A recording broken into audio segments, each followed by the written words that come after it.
اب دیکھیے عورت جب دیندار ہوتی ہے تو اس دینداری کا فائدہ کتنا زبردست ہوتا ہے. عورت کی دینداری پوری نسلوں پہ جاتی ہے، عورت کی دینداری پورے خاندان پر جاتی ہے، اور عورت جس کی بگڑ جاتی ہے، جس کے خاندان میں عورت بگڑ جاتی ہے، اس کی نسلیں خراب اور تباہ و برباد ہو جاتی ہے، کیونکہ ماں بچے کی پہلی مدرسہ ہے. ظاہر سی بات ہے یہ مدرسہ، یہ اسکول اگر خراب ہو جائے تو بچہ اور نسلیں ساری خراب ہوتی چلی جاتی ہیں. یہ اسکول اور مدرسہ صحیح انداز میں چلتا رہے تو نسلیں بالکل صحیح انداز میں چلتی رہتی ہیں.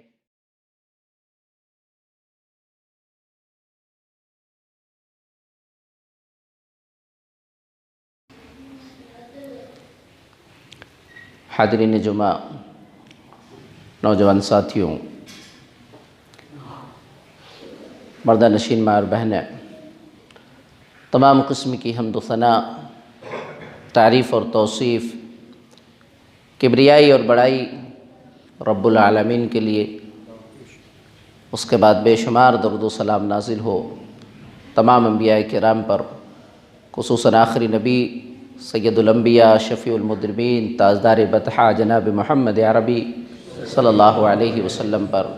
اللہم صلی علی محمد وعلی آل محمد کما صلیت علی ابراہیم وعلی آل ابراہیم انک حمید مجید. اللہم بارک علی محمد وعلی آل محمد کما بارکت علی ابراہیم وعلی آل ابراہیم انک حمید مجید. صبر کے تعلق سے بات چل رہی ہے. پچھلے 4 خطبے جمعہ میں آپ نے صبر کا معنی کیا ہے، صبر کی اہمیت کیا ہے، صبر کے فائدے کیا ہیں، صبر کے شروط کیا ہیں، صبر کی اقسام کیا ہیں، کن کن آزمائشوں پہ ہمیں صبر کرنا چاہیے. بیماری آنے پر، انسانوں کی طرف سے تکلیف آنے پر، حکمرانوں کی طرف سے ظلم ہونے پر، یا بیٹیوں کی طرف سے آزمائش آنے پر، یا پیاروں کی جدائی پر. یہ آزمائش کی الگ الگ شکلیں ہیں. ان تمام شکلوں میں ہمیں صبر سے کام لینا چاہیے. آج کے آخری خطبہ جمعہ میں معصوم بچے جو دنیا سے جاتے ہیں ان کی جدائی پر ہمیں ہرگز بے صبری کا مظاہرہ نہیں کرنا چاہیے. انتہائی صبر سے کام لینا چاہیے. ہم میں سے بہت سارے ایسے لوگ ہیں جن کے بہت سارے معصوم بچے دنیا سے گئے ہوں گے. کتنے ایسے ہیں جن کے ابھی نہیں گئے، ہو سکتا ہو جائیں گے. معصوم بچے زیادہ تر دنیا سے جاتے ہیں، انتقال ان کا ہوتا رہتا ہے بڑوں کے مقابلے میں. اس لیے نبی صلی اللہ علیہ وسلم نے معصوم بچوں کے انتقال پر، ان کے فوت ہونے پر جو فضیلت بتائی ہے وہ فضیلت ہمارے ذہن و دماغ میں ہو. خصوصاً ہماری مائیں بہنیں ایسی موقع پر ماں اپنی ممتا کا اظہار کرتی ہوئی بے صبری کا مظاہرہ کرتی ہے، بہت زیادہ جزا اور فضا کرتی ہیں. ہماری مائیں بہنیں بھی ان فضیلتوں کو اپنے ذہن میں ڈال لیں.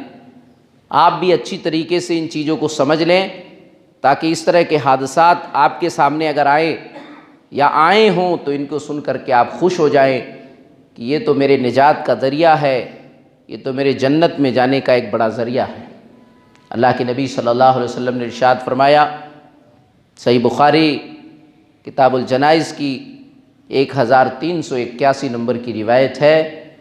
کہتے ہیں انس بن مالک رضی اللہ تعالیٰ عنہ، اللہ کے نبی صلی اللہ علیہ وسلم نے ارشاد فرمایا، ما من مسلم يموت له 3 من الولد لم يبلغ الحنس الا كان له حجابا من النار.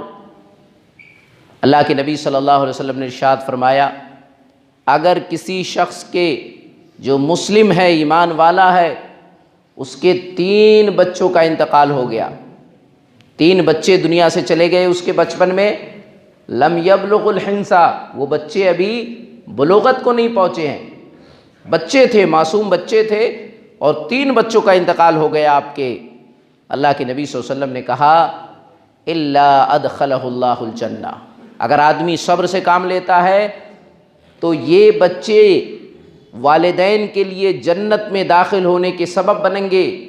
بفضل رحمت ایاہم، اللہ رب العالمین ان بچوں پہ رحم کرتے ہوئے ان کے والدین کے ساتھ بھی رحم و کرم کا معاملہ کرے گا.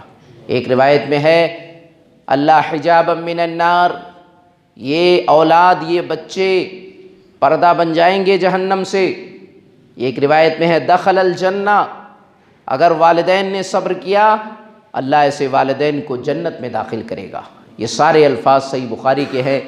پتہ چلا کہ اگر 3 بچوں کا انتقال ہو گیا ہے اور 3 بچوں کے انتقال پہ آپ نے صبر سے کام لیا ہے تو ایک بشارت، ایک خوشخبری ہے کہ یہ بچے آپ کے لیے پردہ بن جائیں گے۔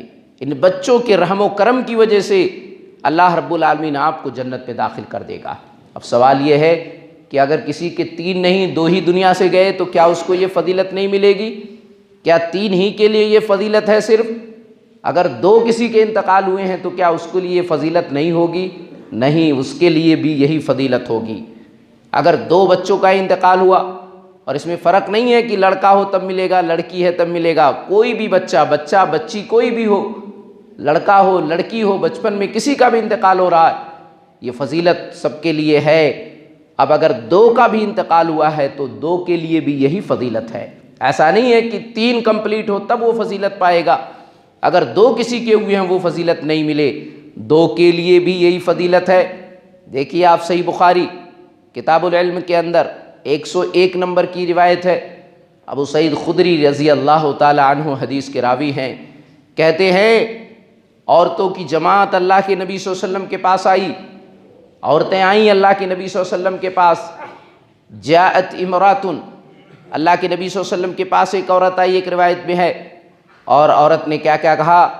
غلبنا علیک الرجال، اے اللہ کے نبی آپ کے پاس ہم سے زیادہ مرد رہتے ہیں، مسئلے مسائل علم کی باتیں آپ سے ہم سے زیادہ مرد سیکھتے ہیں، اس لیے مرد ہم پر غالب آ گئے ہیں، انہوں نے نالج کی، علم شرعی کی بہت ساری باتیں آپ سے سیکھ لی ہے۔ اللہ کے رسول فجعل لنا یوما من نفسک، اے اللہ کے نبی ہم عورتیں اس لیے آپ کے پاس آئی ہیں، آپ اپنے ایک دن میں سے دنوں میں سے ایک دن ہمارے لیے خاص کیجئے، ایک دن ہم عورتوں کے لیے خاص کیجئے۔ پتہ چلا صرف مردوں کو تعلیم نہیں، عورتوں کو بھی تعلیم دینا ضروری ہے۔ ہماری اور آپ کی جو یہ سوچ کہ مرد تو پڑھا لکھا ہو عورت پڑھی لکھی نہ ہو، اسلام کی یہ سوچ نہیں ہے۔ علم شرعی دیا جائے مردوں کو بھی عورتوں کو بھی، پردے میں رہ کر کے شرعی حدود میں رہ کر کے عورت ہر علم کو حاصل کرے، اسلام نے اس بات کی اجازت دی ہے۔ اللہ کے نبی سے آ کے عورتوں نے شکایت کی، اللہ کے نبی مرد غالب آ گئے، آپ ہمیں ایک دن دیجئے۔ حدیث کے الفاظ ہے فوعدہن، اللہ کے نبی نے کہا ٹھیک ہے، یوم الخمیس جمعرات کا دن تمہارے لیے، آپ نے وعدہ کیا جمعرات کا دن تمہارے لیے ہوگا۔ اس کے بعد لاقیہن فیہ، وعدے کے مطابق اللہ کے رسول گئے بھی عورتوں کے پاس، عورتوں سے ملاقات کی، بات چیت کی، پند و نصیحت کی۔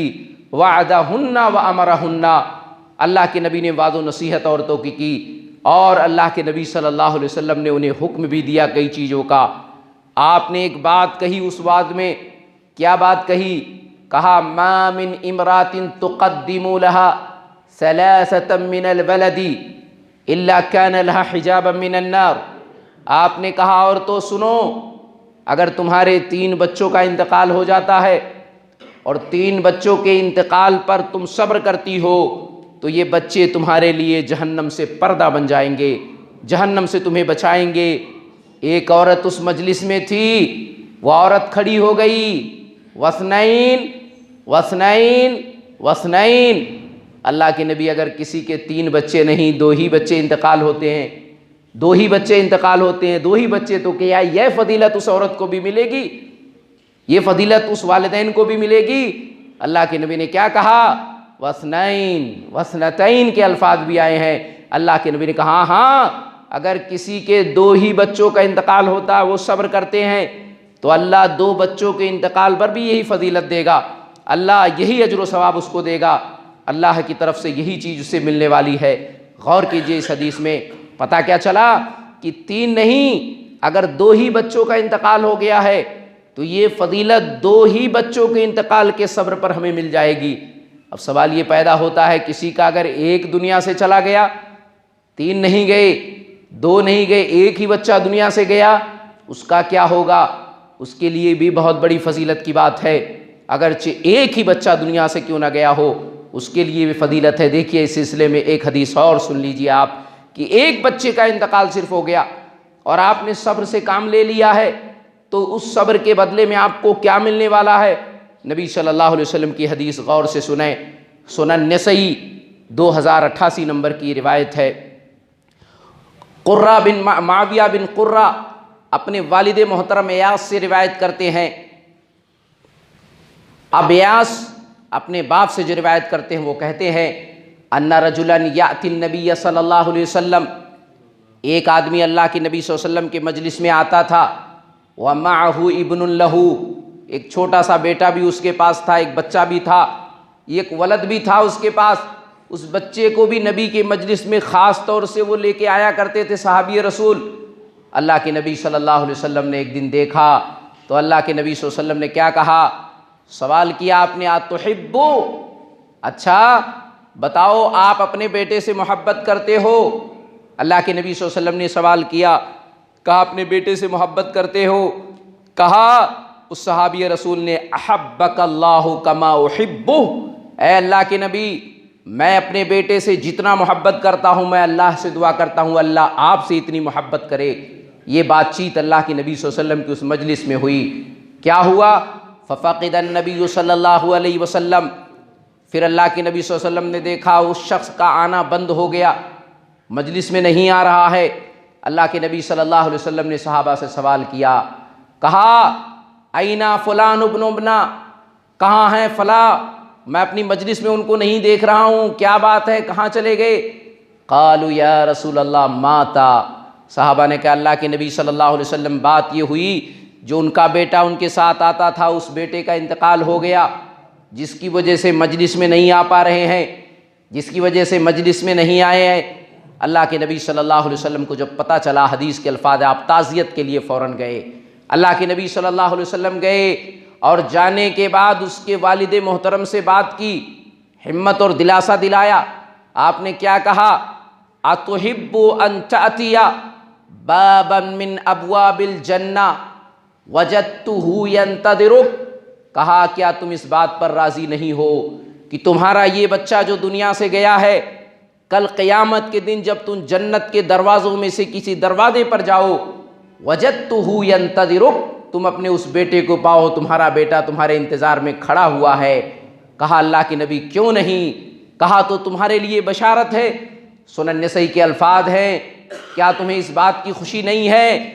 یسعی و یفتح لکا، کہ تم جنت کے کسی دروازے پہ جاؤ، تمہارا یہ بیٹا تمہیں ملے اور تمہیں دیکھتے ہی جنت کے دروازے کو کھول دے۔ کہا والد محترم اندر آؤ، میرے ماں باپ اندر آؤ۔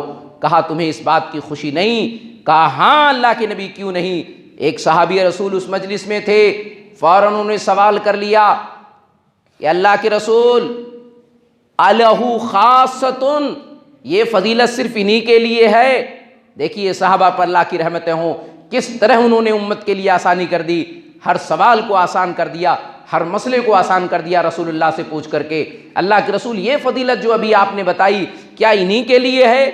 اللہ کے رسول صلی اللہ علیہ وسلم نے کہا لا بل لکلکم، نہیں، یہ فضیلت پوری انسانیت کے لیے ہے، پوری امت، پورے مسلمانوں ایمان والوں کے لیے ہے، آپ نے سب کے لیے فضیلت کر دی ہے۔ غور کیجئے، اندازہ لگائیے، پتہ کیا چلا؟ پتہ یہ چلا کہ اگر 3 لڑکے کا انتقال ہو رہا ہے، 2 کا ہو رہا ہے، یہاں تک کہ 1 کا بھی ہو رہا ہے، اور اس پر ہم صحیح انداز سے صبر کا جو معنی اور مفہوم ہم نے سمجھا ہے اسی انداز سے ہم صبر کرتے ہیں، تو انشاءاللہ یہ اجر، یہ فضیلت ہمیں حدیث کی روشنی میں ملے گی۔ ترمذی کی ایک روایت اور دیکھیں اس فضیلت میں کہ جب انسان کے بچے کا انتقال ہوتا ہے اور انسان صبر سے کام لیتا ہے، اللہ کی حمد و ثنا پیش کرتا ہے، انا للہ و انا الیہ راجعون پڑھ کے صبر کا مظاہرہ کرتا ہے، ایسے شخص کی کتنی بڑی فضیلت ہے۔ آپ ترمذی رحمۃ اللہ علیہ ابواب الجنائز کے اندر اس روایت کو لائے ہیں، 1021 نمبر کی روایت ہے۔ حضرت ابو موسیٰ الاشعری رضی اللہ تعالیٰ عنہ اس حدیث کے راوی ہیں، کہتے ہیں اللہ کے نبی صلی اللہ علیہ وسلم نے ارشاد فرمایا اذا مات ولد العبد قال اللہ لملائکتہ، جب انسان کے بچے کا انتقال ہوتا ہے اللہ فرشتوں سے کہتا ہے اللہ کی بات چیت ہوتی ہے فرشتوں سے۔ مسند احمد کے الفاظ ہیں کہ اللہ ملک الموت سے جو روح فرشتے نکالتے ہیں، جو ملک الموت ہے روح نکالنے والا فرشتہ، اللہ اس سے بات کرتا ہے۔ اور ترمذی کے الفاظ میں ہے کہ اللہ فرشتوں سے، کیونکہ پوری ٹیم آتی ہے، اگر جنتی ہے تو پوری ٹیم، جہنمی ہے تو پوری ایک ٹیم آتی ہے، ایک سلسلہ آتا ہے، تو اللہ فرشتوں سے سوال کرتا ہے۔ کیا سوال کرتا ہے؟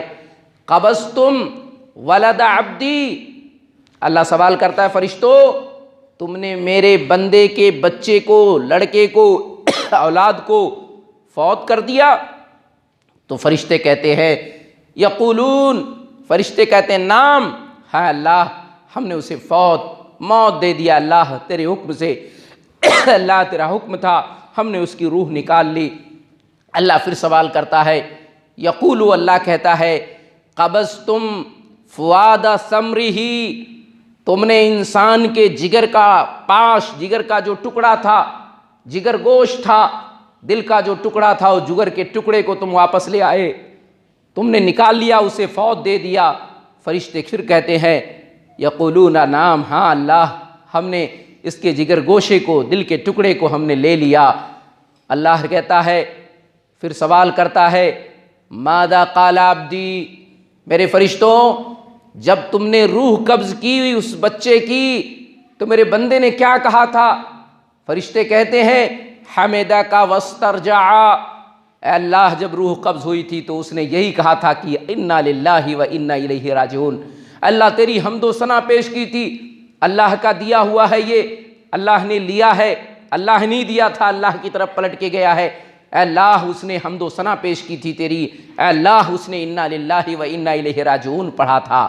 اللہ کہتا ہے اور ابنوا لی عبدی بیتا فی الجنہ سموہ بیت الحمد، اے میرے فرشتوں میرے اس بندے کے لیے جو اس نے اپنے بچے کے انتقال پر صبر کیا ہے، میری حمد و ثنا پیش کی ہے، انا للہ و انا الیہ راجعون پڑھا ہے، اس بندے کے لیے جنت میں ایک گھر بناؤ اور اس گھر کا نام رکھ دو شکرانے کا گھر، بیت الحمد اس کا نام رکھ دو، شکرانے کا گھر اس کا نام رکھ دو۔ غور کیجئے، اندازہ لگائیے کہ آدمی اگر چھوٹے بچوں کے انتقال پر صبر کرتا ہے تو کس طرح کی فضیلتیں حاصل کر رہا ہے۔ اب آپ غور کریں، ایک آدمی بچے کے انتقال پر بے صبری کا مظاہرہ کرے، جزا فدا کرے، چیخے اور چلائے، لوگوں سے شکوہ شکایت کرتے پھرے، ایک عورت کہے اللہ نے میرے ہی بچے کو کیوں لے لیا، بچہ تو بڑا خوبصورت تھا، بچے نے تو کوئی غلطی نہیں کی تھی، اس طرح کے کلمات نکال کر کے یہ اجر و ثواب انسان اپنے نیکی سے ختم کر لیتا ہے، اپنے نام اعمال سے نیکیوں کو ہٹا لیتا ہے انسان۔ اس لیے انسان کو صبر کرنا چاہیے۔ اب سوال یہ ہے کہ صبر کیسے کرنا چاہیے، کیا انداز ہونا چاہیے صبر کا؟ آئیے اس سلسلے میں ایک آخری حدیث پیش کر کے میں اپنی بات ختم کرتا ہوں کہ صبر ہو تو ایسا ہو، اگر یہ صبر ہوگا تو سمجھ لیجئے آپ نے صبر کیا ہے، اور اگر یہ صبر نہیں ہے تو آپ نے صبر نہیں کیا ہے۔ ایک نمونہ، ایک مثال حدیث سے دے دیتا ہوں میں، تاکہ آج تک جتنی تقریریں، 4 تقریریں آپ نے پہلے سنی، آج کی آخری 5ویں تقریر ہے، صبر کا مفہوم صحیح انداز سے آپ کے ذہن میں بیٹھ جائے۔ صحیح بخاری کی ایک روایت آپ اس سلسلے میں کتاب الجنائز کی 1301 نمبر کی روایت ہے۔ حضرت انس جو اللہ کے نبی صلی اللہ علیہ وسلم کے خادم ہیں اور ام سلیم ابو طلحہ کے لڑکے ہیں، یہ خود اپنے والدہ کی، اپنی امی کا واقعہ پیش کرتے ہیں۔ کیا پیش کرتے ہیں واقعہ؟ کہتے ہیں میری امی ام سلیم، ان کے ہاں ایک بیٹا تھا، ہوا کیا، ام سلیم جب ان کے شوہر کا انتقال ہو گیا، ابو طلحہ مدینے کے بڑے مالدار تاجر تھے لیکن اسلام ابھی تک لائے نہیں تھے۔ ابو طلحہ نے نکاح پیغام بھیجا، ام سلیم تو بہت اچھی عورت ہو، بہت نیک عورت ہو، میں آپ سے شادی کرنا چاہتا ہوں۔ ابو طلحہ نے کہا میری دلی خواہش ہے میں آپ سے شادی کروں، تو ام سلیم نے بھی جواب بڑا خوبصورت دیا، کہا ابو طلحہ تم بہت اچھے انسان ہو لیکن ایمان نہیں تمہارے پاس ہے، تم ایمان لے آؤ، میں تجھ سے کچھ نہیں مانگوں گی، میں آپ سے کچھ نہیں لوں گی، بطور مہر کے یہی ہو جائے گا کہ تم اسلام لائے ہو۔ اس بنیاد پہ شادی ہوئی تھی ابو طلحہ کی۔ اب دیکھیے عورت جب دیندار ہوتی ہے تو اس دینداری کا فائدہ کتنا زبردست ہوتا ہے۔ عورت کی دینداری پوری نسلوں پہ جاتی ہے، عورت کی دینداری پورے خاندان پر جاتی ہے، اور عورت جس کی بگڑ جاتی ہے، جس کے خاندان میں عورت بگڑ جاتی ہے، اس کی نسلیں خراب اور تباہ و برباد ہو جاتی ہے، کیونکہ ماں بچے کی پہلی مدرسہ ہے۔ ظاہر سی بات ہے، یہ مدرسہ، یہ اسکول اگر خراب ہو جائے تو بچہ اور نسلیں ساری خراب ہوتی چلی جاتی ہیں۔ یہ اسکول اور مدرسہ صحیح انداز میں چلتا رہے تو نسلیں بالکل صحیح انداز میں چلتی رہتی ہیں۔ دیکھیے ام سلیم، بچہ پیدا ہوا ان کے ہاں، انس کہتے ہیں اس بچے سے بے انتہا محبت تھی ام سلیم کو، ابو طلحہ کو محبت تھی، لیکن ابو طلحہ رضی اللہ تعالیٰ عنہ اسلام لے آئے ہیں۔ اب صحابہ رضوان اللہ اجمعین میں سے اکثر کا عمل کیا تھا؟ مسند احمد میں ہے کہ اکثر صحابہ فجر کی نماز پڑھنے کے لیے اللہ کے رسول کے پاس جاتے، فجر کے بعد بیٹھے رہتے اللہ کے رسول کے پاس، اشراق تک بیٹھتے تھے، دین کے مسائل پوچھتے رہتے تھے۔ پھر صحابہ حلال روزی کے لیے، دین کی تبلیغ کے لیے نکل جایا کرتے تھے۔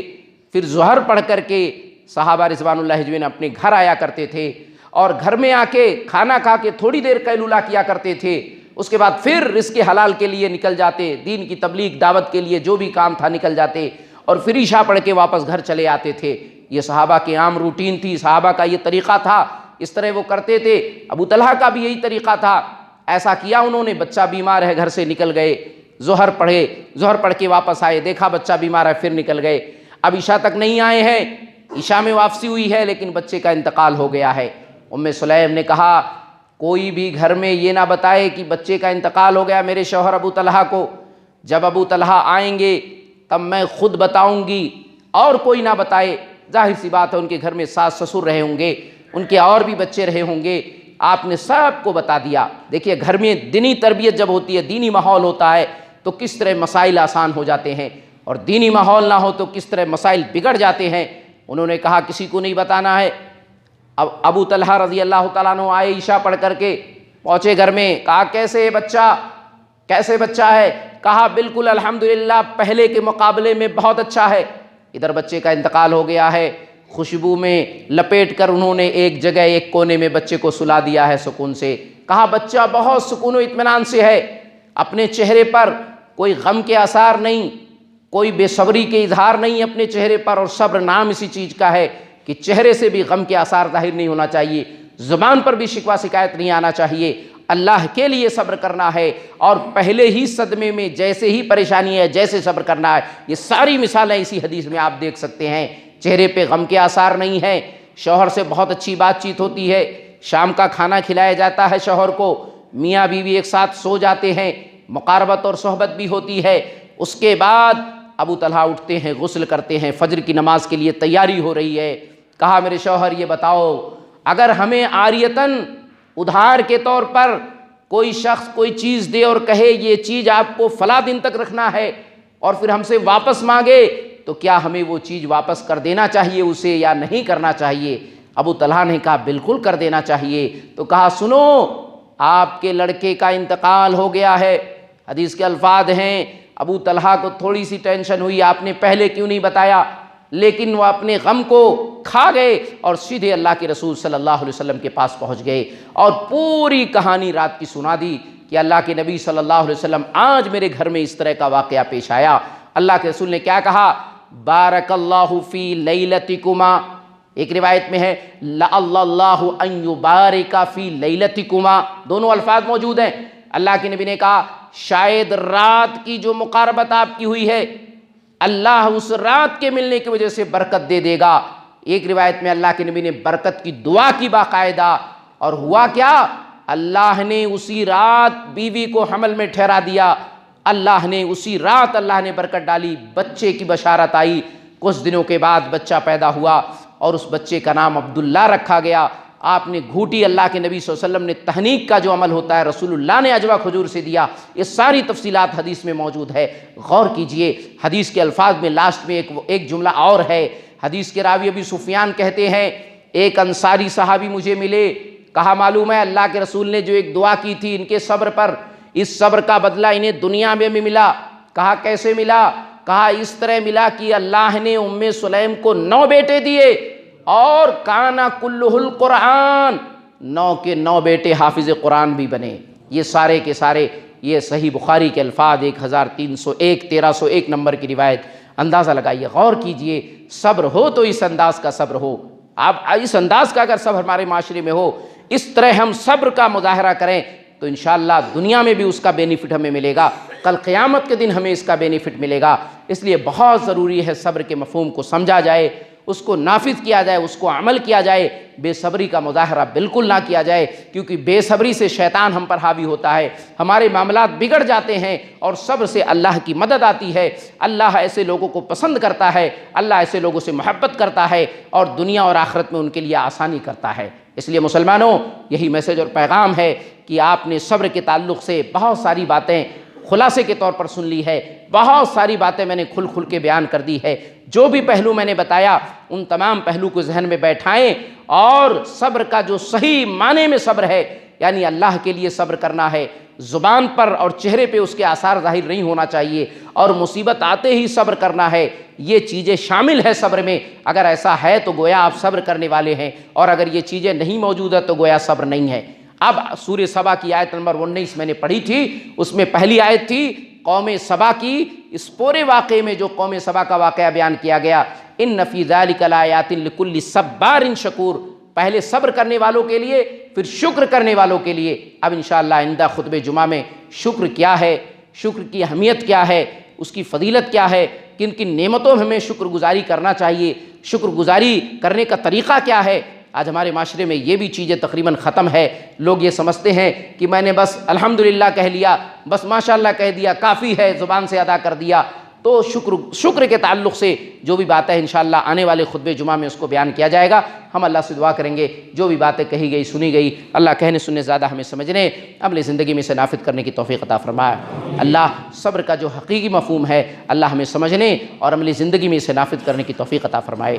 اللہ ہمارے اندر اگر بے صبری ہے اور صبر کے تعلق سے کچھ کوتاہیاں ہیں، رب العالمین تو معاف فرما دے، ہمیں حقیقی معنوں میں صبر کرنے والا کر دے، ہمیں صبر کی توفیق دے دے۔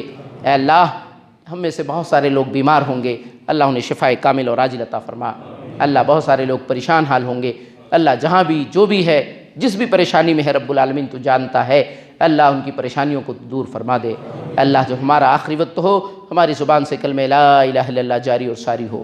اے اللہ، آخرت کی منزل بہت کٹھن، بہت مشکل ہے، اللہ آخرت کے جتنے بھی مراحل ہیں تمام مرحلوں میں ہمارے لیے آسانی عطا فرما۔ اللہ ہمارے قبر کو نور سے منور کر دے، قبر کے خطاؤں، گناہوں، لغزشوں کو معاف کر دینا۔ اے اللہ، قبر کے سوال و جواب میں ہمارے لیے آسانی کرنا۔ ہمارے آباء و اجداد جو توحید پر تھے، اللہ ان کی قبروں کو نور سے منور کر دے، لغزشوں کو، خطاؤں کو، گناہوں کو ان کے معاف فرما دے۔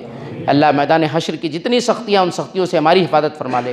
اے اللہ، کل قیامت کی ہمارا رزلٹ ہمیں سیدھے ہاتھ میں تھما۔ اے اللہ، نبی صلی اللہ علیہ وسلم کی شفاعت ہمیں عطا فرما۔ اللہ، نبی صلی اللہ علیہ وسلم کے ہاتھوں سے حوض کوثر کا پانی ہمیں عطا فرما۔ اللہ ہم تمام لوگوں کو جنت الفردوس میں جگہ دے۔ اللہ ہمیں جہنم کے عذاب سے بچا۔ آمین۔ وآخر دعوانا الحمدللہ۔